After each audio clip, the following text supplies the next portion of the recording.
La SNCF a fait le bilan un an après la mise en service de la ligne de Bordeaux vers l'Île-de-France, parlant de 5,5 millions de voyageurs transportés. Sur les quais bordelais, les voyageurs apprécient le gain de temps mais pointent des tarifs élevés. Les lignes TER auraient aussi bénéficié d'un effet LGV avec une hausse globale du trafic de 13% sur la région.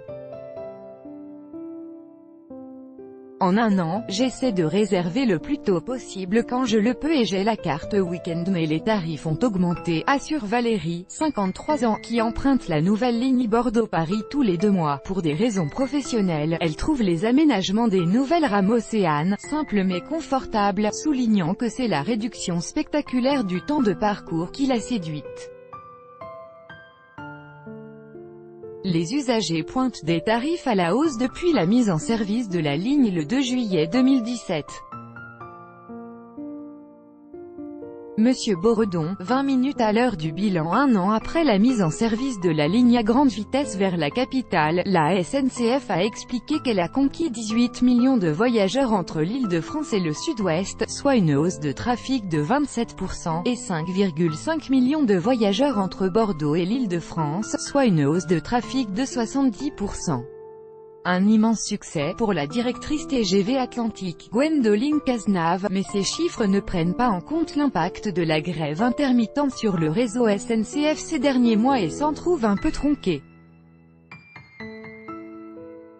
On avait besoin de ce succès car le modèle LGV était attaqué de toutes parts, a estimé Alain Rousset, le président de la région Nouvelle-Aquitaine.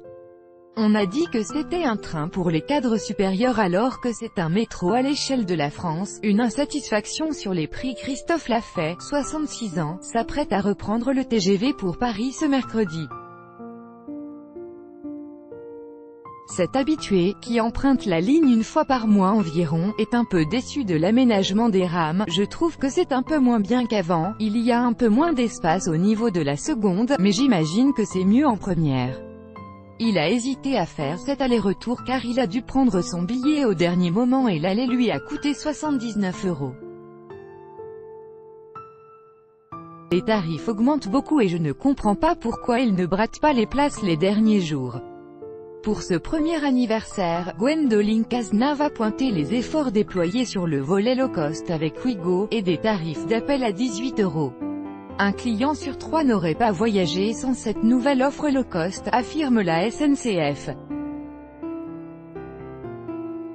Et on veut encore développer l'attractivité de la ligne cet été avec 185 000 petits prix, des places TGV et Ouigo proposées sur la ligne Bordeaux-Paris à moins de 45 €, souligne la directrice TGV Atlantique.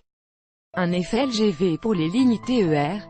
La ligne à grande vitesse provoquerait un regain de fréquentation sur certaines lignes TER, selon Philippe Brut, directeur régional SNCF Nouvelle-Aquitaine. Les lignes entre Bordeaux-Angoulême, 31% de fréquentation, Bordeaux-Saintes, 29%, et Bordeaux-Hendaye, 21%, seraient les premières à en bénéficier. Un succès attribué à la remise à plat, demandée par la région, de 85% des horaires des correspondances entre TER et TGV dès juillet 2017. Au total, la hausse du trafic en correspondance TER s'établit à 13% en un an. Fort de ce succès de la grande vitesse, Alain Rousset a redit sa détermination à œuvrer pour que les 2 lignes envisagées dans le sud, Bordeaux-Hendaye, vers Madrid, et Bordeaux-Toulouse voient le jour. Il estime que les réductions des temps de trajet y seront spectaculaires. Il s'est dit aussi favorable à des liaisons vers Londres et Bruxelles pour que les déplacements soient le plus décarbonés possible.